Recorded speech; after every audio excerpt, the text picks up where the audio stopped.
और यार आज मैं जाने वाला हूँ अपने लिए एक ब्रांड न्यू स्कूटी देखने के लिए, क्योंकि जैसा कि आपको पता है मेरे को अपने लिए एक स्कूटी खरीदनी है अपनी बाइक बेच के। और यार इस बाइक को बेचने का ना एक रीज़न ये है, देखो इसमें ऐसे बैठना पड़ता है। मतलब थोड़ी देर के लिए तो मज़ा आता है चलाने में, ऐसे शॉर्ट डिस्टेंस में मज़ा आता है, लेकिन ट्रैफिक में जब ज़्यादा थोड़ा दूर जाना हो तब थोड़ी दिक्कत होती है। तो फाइनली यार अपनी बाइक को लेके पहुंच चुका हूँ होंडा के शोरूम में। अब जाके पता करते हैं मलवा होंडा कौन कौन सी स्कूटी है इनके पास। तो अब टाइम यार 12 बज रहे हैं और फिलहाल अपनी नैनो में आ रखा हूँ। इसको लेके जा रहा हूँ मैं कूड़ा डालने के लिए। मेरे नए वाले घर में ना बहुत सारा कूड़ा हो रखा है, जो मैंने सोफ़ा वगैरह मंगाया है ना उसका कूड़ा पड़ा हुआ है, तो गाड़ी में डाल के आते हैं उसे। छोटा मोटा होता तो बाइक से डाल देता, पर वही है बाइक से आ नहीं सकता, वो कूड़ा बहुत ज़्यादा है। और जो कूड़े वाले आते हैं वो सुबह जल्दी आते हैं, उस टाइम में होता नहीं हूँ, वरना तो वही ले जाते हैं। वैसे वो बिक भी जाता है, गत्ता वगैरह कबाड़ी वाला ले लेता है, पर वो आता ही नहीं है, तो इसीलिए नैनो में ही जा रहा हूँ। और यार इसका एसी तो बहुत ही ज़्यादा मस्त हो गया, एकदम बर्फ़ जम जा रही है। अभी ऑन किया है एसी और तुरंत ही इतना ठंडा हो चुका है माहौल अंदर का। तो कूड़ा रख दिया है मैंने अपनी नैनो में, ये देख लो। अब इसको फेंक के आते हैं। और यार आज मैं जाने वाला हूँ अपने लिए एक ब्रांड न्यू स्कूटी देखने के लिए, क्योंकि जैसा कि आपको पता है मेरे को अपने लिए एक स्कूटी खरीदनी है अपनी बाइक बेच के। तो पहले स्कूटी देख के आ जाते हैं, फिर बाइक बेच दूंगा तुरंत, और जैसे पैसे आएंगे स्कूटी खरीद लूंगा। ये आ गया सोसाइटी का गेट। अब गार्ड अंकल आएंगे गेट खोलने के लिए। चलो उल्टे हाथ से चलाते हैं गाड़ी। उल्टे हाथ से सही चल जाती है गाड़ी, गियर भी डल जाते हैं और स्टीयरिंग भी हो जाता है कंट्रोल। गाड़ी का यार एसी तो एक नंबर हो गया है। पैसा वसूल हो गए, 1300 रुपये में कराई मैंने सर्विस, लेकिन पैसा वसूल हो चुकी है। और कल वृंदावन लेके गया था, तब भी इसने मज़े दिला दिए। इतनी तेज़ दोपहर में 40 डिग्री के आसपास टेम्परेचर था और अंदर पता ही नहीं लग रहा था, 7-8 डिग्री की हवा फेंक रहा था अंदर ये।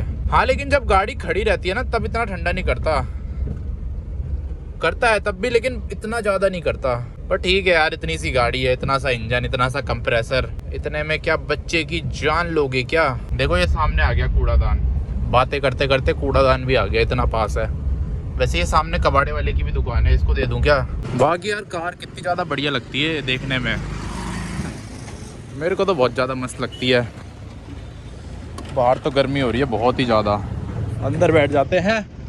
ओहो हो, जन्नत बन चुकी है अपनी कार। और यार मोदी जी ने बोल दिया है कि गाड़ी वाड़ी कम चलाओ, पेट्रोल कम खर्च करो, पेट्रोल की कमी हो रही है देश में। एक ही चीज़ तो थी जो ज़िंदगी में मेरे को पसंद थी और जिसके सहारे मेरी ज़िंदगी कट रही थी, अब वो भी चीज़ कम होती जा रही है देश में।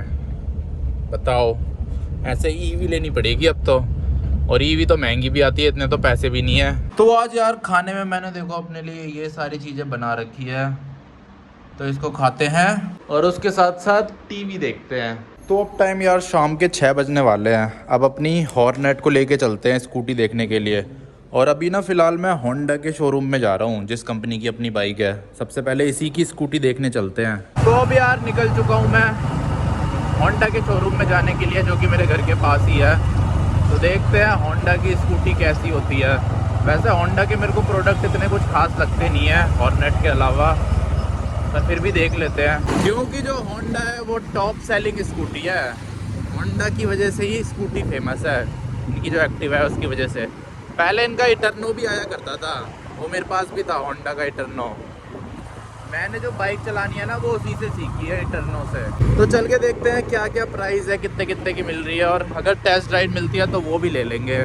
अभी कुछ इस तरह की जगह पे हूँ फ़िलहाल, और इसका भी पूछ लेंगे इसको एक्सचेंज में कितने पैसे देंगे। वैसे यार मन नहीं कर रहा है, देखो कहाँ इतनी तगड़ी बाइक और कहाँ एक्टिवा, ज़मीन आसमान का फ़र्क है फीचर्स में, पावर में, कंफर्ट में। और जो यार स्कूटी है ना वो मैं 110 सीसी की देखूंगा, 125 सीसी नहीं लेनी मेरे को, क्योंकि 125 सीसी में माइलेज वगैरह कुछ भी नहीं है। वैसे तो 110 सीसी में भी माइलेज इतनी ज़्यादा नहीं है, लेकिन 125 में तो बिल्कुल ही नहीं है। तो इसीलिए मेन मेरा वो है 110 सीसी की स्कूटी लेना, इसलिए 125 सीसी वाली एक्टिवा नहीं देखूंगा मैं। तो फाइनली यार अपनी बाइक को लेके पहुंच चुका हूँ होंडा के शोरूम में। अब जाके पता करते हैं मलवा होंडा कौन कौन सी स्कूटी है इनके पास।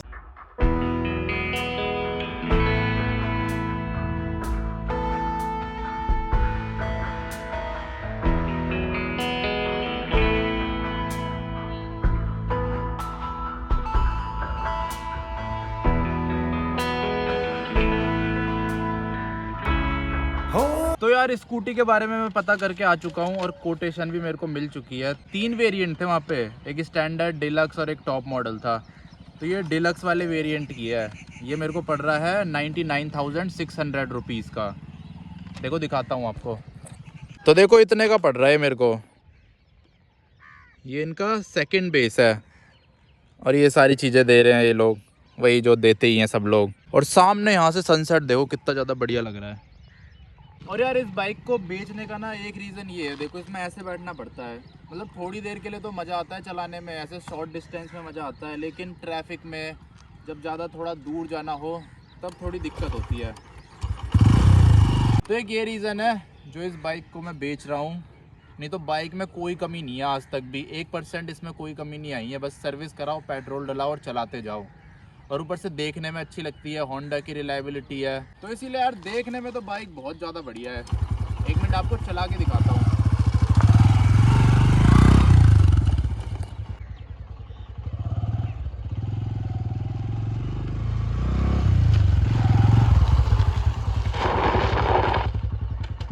तो इसीलिए यार बाइक चलाने में तो बहुत ही ज़्यादा बढ़िया और देखने में भी बहुत मस्त लगती है। और इस बाइक को ना पब्लिक रिएक्शन भी अभी के टाइम पे बहुत ज़्यादा मिलता है, क्योंकि मार्केट में इतनी ज़्यादा ये है नहीं, रोड पे बहुत ज़्यादा कम देखने को मिलती है, जिसकी वजह से पब्लिक रिएक्शन बहुत तगड़े मिलते हैं।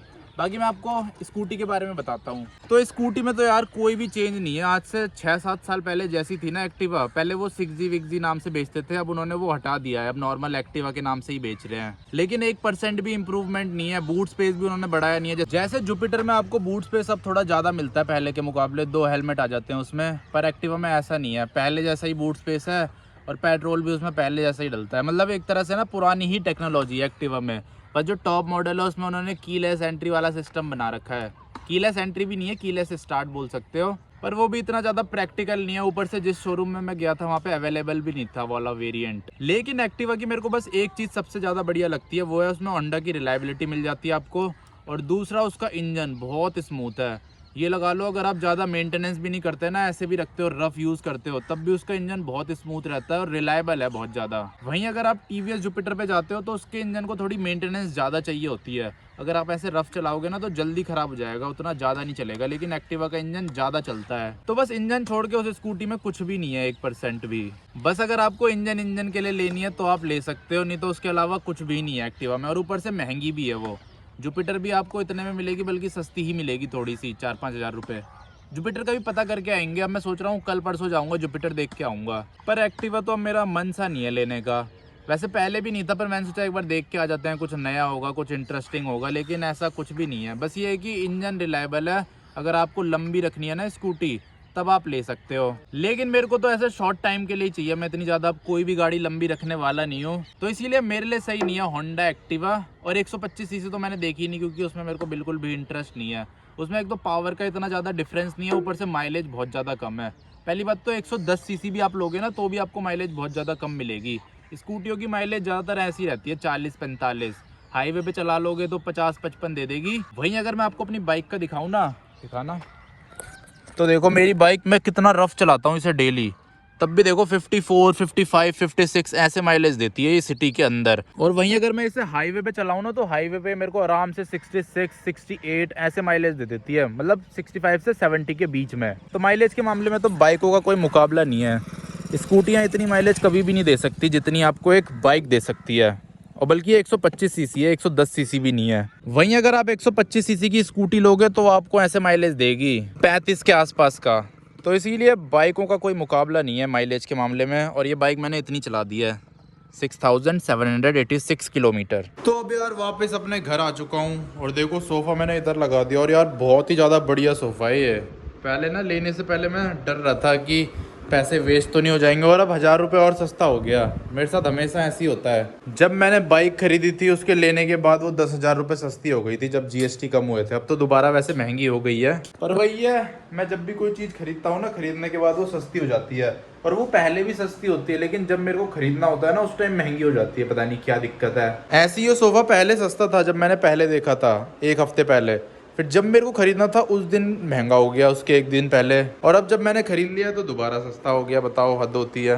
और यार आज देखो मैं ये खा रहा हूँ, ये हमारे यहाँ की फेमस मिठाई है, बाल मिठाई बोलते हैं इसे। और खाने में भी बढ़िया लगती है। और ना जो एक्टिवा है उसमें वही वाला मीटर मिलता है जो हॉर्नेट में मिलता है। मतलब अब होंडा वाले सब में ही वही मीटर चिपका रहे हैं, चाहे उनकी 650 सीसी की बाइक ले लो या स्कूटी ले लो, कोई सी भी बाइक ले लो, सब में वही मीटर है। SP 125 में भी यही मीटर है। तो अब टाइम यार रात के 10:30 बज रहे हैं और अब अपने पुराने वाले घर पे जा रहा हूँ। बाकी यार स्कूटी लेने का एक रीज़न ये भी है, अब देखो जैसे मैं बाइक में जा रहा हूँ, मैंने बैग टांग रखा है, मतलब फालतू में ही मैं गधा मजदूरी कर रहा हूँ। एक तो स्कूटी से महंगी मैंने बाइक भी ले रखी है और ऊपर से बैग भी टांग रखा है इतना भारी। ठंडियों में तो फिर भी काम चल जाता है, लेकिन गर्मियों में ना पूरा पसीना पसीना हो जाता है, पूरी पीठ पे, कंधों पे, और इतना सा कपड़ा रखने तक की जगह नहीं है इस बाइक में कहीं भी। बाइक से यार बेकार है, बाइकें तो खरीदनी ही नहीं चाहिए। अब ना स्कूटी खरीदो अगर ऐसे काम पे जाने के लिए आपको कुछ चीज़ चाहिए। स्कूटी एक तरह से ना ये लगा लो मिनी कार है, मिनी कार की तरह उसकी डिक्की में आप सामान भर सकते हो, पैरों में भी रख सकते हो बैग वगैरह।